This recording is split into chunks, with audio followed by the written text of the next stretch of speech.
بسم اللہ والحمدللہ والصلاة والسلام علی رسول اللہ۔ معزز سامعین، دعوت و تبلیغ دین کا وہ عظیم شعبہ ہے جسے قرآن و سنت میں امر بالمعروف و نہی عن المنکر کی اصطلاح سے بھی تعبیر کیا گیا ہے، اور یہ وہ عظیم کام ہے جو انبیاء کرام علیہم السلام نے کیا۔ بنیادی طور پر داعی کا جو منصب ہے، یعنی دعوت و تبلیغ کا جو کام ہے، وہ انبیاء کرام کا ہے۔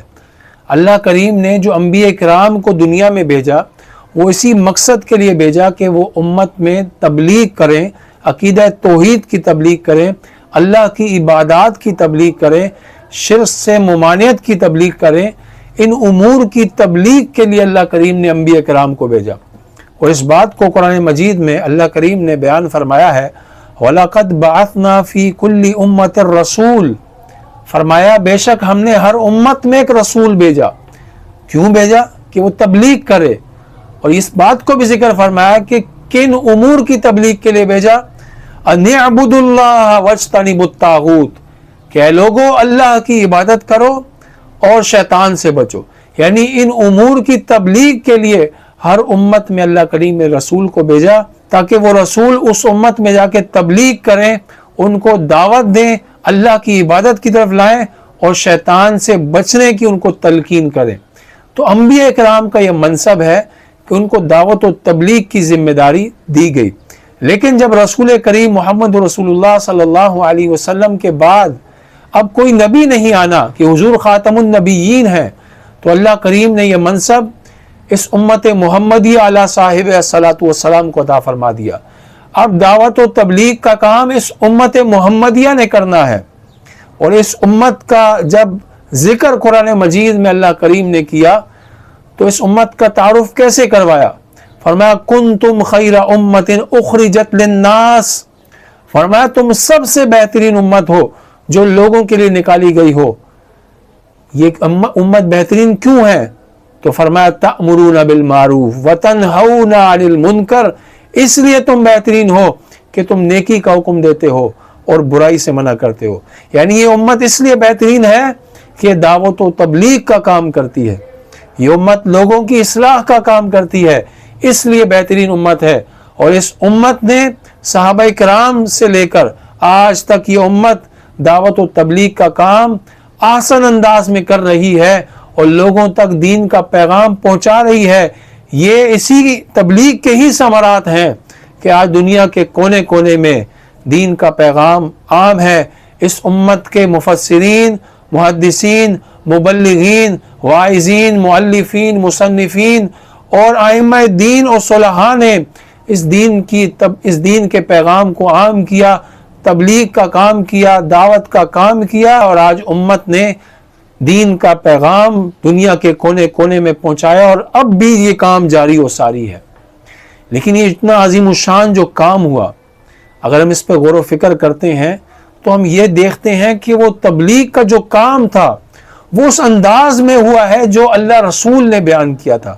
یعنی ان حضرات نے، ان صلحاء نے، ان محدثین اور ائمہ دین نے اسی انداز میں دین کی تبلیغ کی جو انداز اللہ رسول نے قرآن و سنت میں بیان فرمایا، جو رسول کریم کا انداز اصلاح تھا، جو رسول کریم کا انداز تبلیغ تھا، جو باقاعدہ کتب احادیث میں موجود ہے۔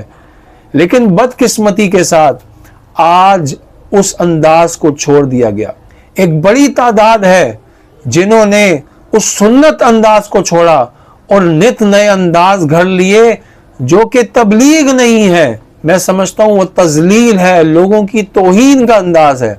آج اصلاح نہیں ہے، ٹونٹ ہے، تنقید ہے، لوگوں پر طنز کیا جاتا ہے، لیکن اصلاح کا عمل نہیں کیا جاتا، اصلاح کے امور نہیں کیے جا رہے۔ آپ دیکھیں میمز کا انداز نکال لیا گیا، اور باقاعدہ طور پر مذہبی اسکالر کہلانے والے حضرات اس انداز کو، یعنی میمز کے انداز کی تحسین کر رہے ہیں، ان لوگوں کی جو میمز بنا رہے ہیں۔ یعنی یہ وہ طبقہ ہے کہ یہ لوگ سمجھتے ہیں اگر سامنے والے کے افکار و نظریات درست نہیں، وہ جو دین کی دعوت دے رہا ہے وہ دعوت درست نہیں، تو اب وہ اس کی اصلاح کرنا چاہتے ہیں تو اس کی میمز بناتے ہیں، اس انداز پہ میمز بنائیں گے، اس کا مذاق اڑائیں گے، اور وہ یہ سمجھتے ہیں ہم اس طرح کر کے لوگوں کے عقائد درست کر رہے ہیں، اور ہم لوگوں کو دین کے جو قرآن و سنت کے عقائد و نظریات ہیں ہم اس طرف لوگوں کو لے آئیں گے. وہ باقاعدہ اس سوچ سے کام کر رہے ہیں، جبکہ یہ ان کی سوچ فاسد ہے، ان کا یہ انداز بھی فاسد ہے، اور یہ بالکل بدعتی انداز ہے. جب آپ نے ایک ایسا انداز اختیار کیا جو رسول اللہ صلی اللہ علیہ وسلم کی سنت کے خلاف ہے، یہ تبلیغ کا سنت طریقہ نہیں ہے. آپ نے سنت طریقہ چھوڑا اور وہ طریقہ اختیار کیا جس سے سنت ختم ہو گئی. اور بدعت کہتے ہی اس چیز کو ہے کہ آپ ایک ایسا نیا طریقہ ایجاد کریں جس سے رسول اللہ کی سنت مٹ جائے. تو آپ نے رسول اللہ کی تبلیغ کے انداز کو چھوڑ کر ایک ایسا طریقہ لانچ کر دیا جو بدعتی طریقہ ہے، جس سے تبلیغ کے جو امور ہیں وہ متاثر ہوئے ہیں، اور باقاعدہ نوجوان اس کو بڑھ چڑھ کے یہ کام کر رہے ہیں. اور اس کے اندر وہ اس لیے بھی مبتلا ہو رہے ہیں کہ سوشل میڈیا پہ یہ کام کیا جاتا ہے اور باقاعدہ چینل بنایا جاتا ہے، اور پھر جب چینلز بن جاتے ہیں اور وہ تھوڑے پروموٹ ہوتے ہیں، لوگ دیکھتے ہیں، کیونکہ اس کام کو لوگ اس لیے بھی دیکھتے ہیں، اس کو دیکھ کر انٹرٹین ہوتے ہیں. لوگوں کو کیا پڑی کہ دین کی تبلیغ کے امور کو خراب کیا جا رہا ہے، رسول اللہ کی تعلیم کا مذاق اڑایا جا رہا ہے، رسول اللہ صلی اللہ علیہ وسلم کے انداز تعلیم کو چھوڑا جا رہا ہے. لوگ تو مذاق مسخری کے لیے امور دیکھ رہے ہوتے ہیں. ان کو کیا پڑی عقیدہ کیا ہے، اصلاح کیا ہے، اور بنانے والے کو بھی کیا پڑی، اس کو چینلز کے ذریعے اس کو پیسہ مل رہا ہے اور لوگ اس کے چینل کو دیکھ رہے ہیں. اس کو تو یہ امور سے تعلق ہے، اس کو اس بات سے تعلق نہیں ہے کہ میں عقیدے کی اصلاح کر رہا ہوں. کیونکہ جو مصلح ہوتا ہے، یعنی اصلاح کرنے والا ہوتا ہے نا، اس کے اندر ایک جذبہ ہوتا ہے کہ سامنے والا مسلمان بھائی وہ گناہ چھوڑ دے، وہ بد عقیدگی چھوڑ دے، ان برے افکار و خیالات کو چھوڑ دے، اور جو میں اس کو سمجھانا چاہ رہا ہوں وہ سمجھ جائے اور اس کام کو چھوڑ کے دین کی راہ کی طرف آ جائے. یہ مصلح کا کام ہوتا ہے، یہ مبلغ کا کام ہوتا ہے. لیکن میمز بنانے والے کے اندر جذبات نہیں ہوتے. میمز بنانے والے کے اندر جذبات کیا ہوتے ہیں؟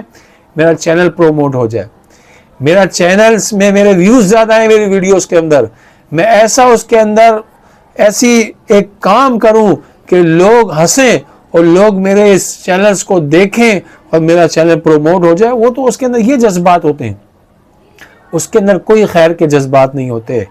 مبلغ تو تالیف قلب کرتا ہے.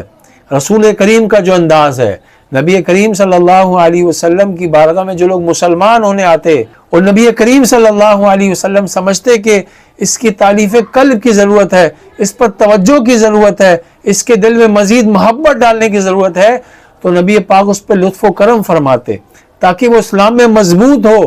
اگر مال غنیمت آتا تو اس کو زیادہ حصہ دیتے، اس کی دلداری کرتے تاکہ وہ دین پر قائم رہے، دین سے ہٹے نہیں اور اصلاح کی طرف ہی رہے، گمراہی کی طرف نہ جائے. تو یہ تبلیغ کا انداز ہے. قرآن مجید میں تبلیغ کا انداز تو یہ بیان فرمایا ادعو الی سبیل ربک بالحکمت والموعظۃ الحسنہ، اپنے رب کی راہ کی طرف بلاؤ حکمت کے ساتھ اور اچھی نصیحت کے ساتھ. حکمت کو علماء نے کس انداز میں تعبیر فرمایا؟ یعنی دلائل و براہین کے ساتھ، دلائل کے ساتھ، اچھے دلائل کے ساتھ تم بات اپنی لوگوں تک پہنچا دو اور اچھی نصیحت کے ساتھ پہنچاؤ. یعنی جب تم کسی کو نصیحت کرو تو تمہارے کلمات اچھے ہوں، تمہاری نصیحت کا انداز پوزیٹو ہو، تاکہ سامنے والا آپ کی بات کو سنے اور اس نصیحت پہ توجہ کرے، اور جو اس میں بات ہے وہ سن کر اس کو قبول کرنے کا اس کے اندر جذبہ پیدا ہو جائے. اور اگر وہ نہ سنے، جدال کی طرف آئے، ڈیبیٹ کی طرف آئے، تو ڈیبیٹ کرنے کے انداز کو بھی بیان فرمایا وَجَادِلْهُمْ بِالَّتِي هِيَ أَحْسَنُ. اگر تمہیں جدال کا بھی موقع بن پڑے، تمہیں اس سے ڈیبیٹ کرنے کا بھی موقع بن پڑے، یعنی تمہیں یہ صورت بن جائے کہ تمہیں ابھی بحث کرنی ہے، مناظرہ کرنا ہے، تو فرمایا وہ بھی احسن انداز میں کرو، اچھے انداز میں کرو. دیکھیں اللہ کریم نے قرآن مجید میں تبلیغ کا کیا انداز بیان فرمایا. فرعون کی طرف جب حضرت موسیٰ علیہ السلام کو بھیجا گیا کہ جاؤ موسیٰ فرعون کو تبلیغ کرو، تو کیا فرمایا اللہ کریم نے؟ فرمایا فَقُولَا لَهُ قَوْلًا لَيِّنًا.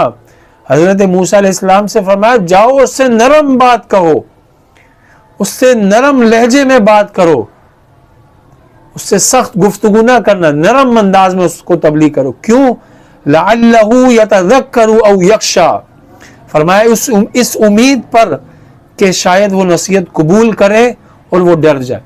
تو فرعون جیسے ایک بڑے کافر اور بدترین کافر کو بھی دعوت دینے کی جب بات آئی تو اللہ کریم نے فرمایا نرم انداز میں بات کرو تاکہ وہ آپ کی نصیحت کو قبول کرے۔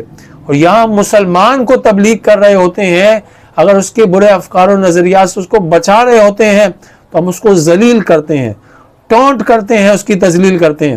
پھر ایک طبقہ ہے جو یہ کہتا ہے کہ ہم تو اس لیے اس کے میمز بنا رہے ہیں کہ انہوں نے ماننا ہی نہیں ہے۔ جب ماننا ہی نہیں ہے تو ہم میمز بنائیں گے، ہم ان کی تحقیر کریں گے، انہوں نے تو ماننا ہی نہیں ہے۔ پہلی بات تو یہ کہ آپ نے کیا اس کے دل میں جھانک کے دیکھا ہے کہ اس کو اصلاح نہیں ہو سکتی؟ کیا آپ دلوں کے اور صدور کے حال جانتے ہیں کہ اس کے دل میں کیا گزرا ہے، اس کو ہدایت ملے گی نہیں ملے گی؟ اور دوسری بات یہ ہے کہ آپ کو کس نے یہ ذمہ داری دی ہے کہ آپ منوائیں؟ کیا آپ کو اس بات کا مکلف بنایا گیا ہے کہ آپ لوگوں کو منوائیں؟ انبیاء کرام کو بھی اس بات کا مکلف نہیں کیا گیا تھا کہ وہ لوگوں کو منوائے۔ انبیاء کرام کا ذمہ کیا تھا؟ ان پر کیا ذمہ داری تھی؟ قرآن نے بیان فرمایا ہے وَمَا عَلَى الرَّسُولِ إِلَّا الْبَلَاغُ، فرمایا رسول پر بھی فقط پہنچا دینا ہے۔ رسول کی ذمہ داری بھی پہنچانے کی تھی، رسول بھی مبلغ تھے، ان کی ذمہ داری یہ نہیں تھی کہ وہ منوائیں۔ جب رسول اور نبی کی ذمہ داری مبلغ کی ہے تو آپ نے منوانے کی ذمہ داری کیسے لے لی؟ آپ یہ سمجھ رہے ہیں کہ میری ذمہ داری منوانا ہے، اور آپ نے یہ سمجھ کر دین کی تبلیغ کے انداز کو بگاڑ دیا اور امت کے اندر انتشار پھیلا دیا۔ اگر آپ اچھا انداز اختیار کرتے تو کیا پتہ ایک بڑی تعداد کی اصلاح ہوتی، اور آپ اچھے انداز میں ڈیبیٹ کرتے، کیا پتہ آپ جس بات کو سمجھ رہے ہیں کہ سامنے والا غلط ہے آپ کی اصلاح ہو جاتی۔ لیکن ہمارے یہاں جو اس طرح کا طبقہ ہے جو اس طرح کی امور سر انجام دیتا ہے، ہر درمی کا مظاہرہ کرتا ہے، لوگوں کو ذلیل و رسوا کر رہے ہوتے ہیں، عموماً ایسے لوگوں کی نیتوں میں فتور ہوتا ہے۔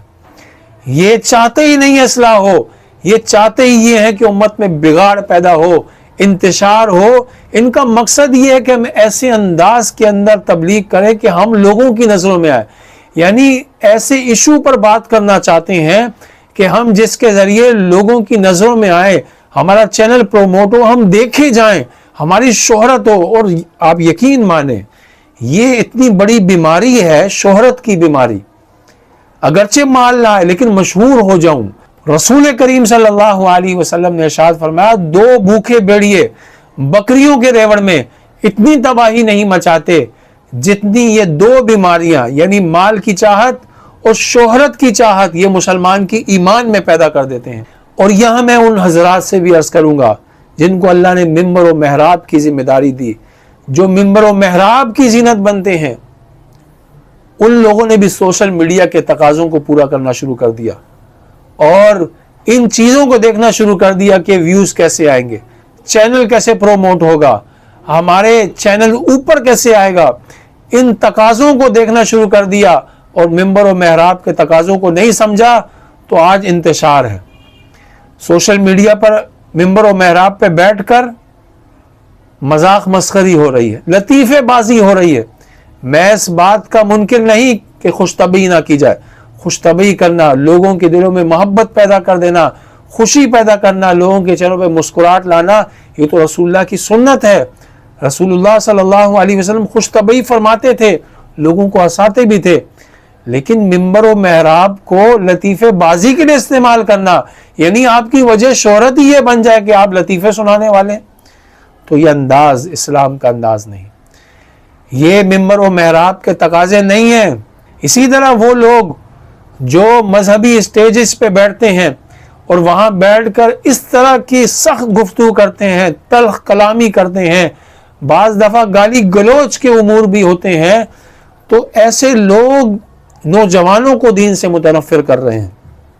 یاد رکھیے جس کے نام کا مولانا لگا ہے، علامہ لگا ہے، جس کے سر پر امامہ ہے، چہرے پر داڑھی ہے، وہ یہ نہ سمجھے کہ وہ شخصیت کو دیکھ رہے ہیں، وہ یہ دیکھتے ہیں تو وہ ہر داڑھی والے کو پھر اسی طرح دیکھتے ہیں، وہ ہر مولانا کو اس طرح دیکھتے ہیں، پھر مذہبی طبقے کو اس انداز میں دیکھتے ہیں۔ اگر کوئی ایک شخص بھی اس طرح کرتا ہے وہ دینی علماء سے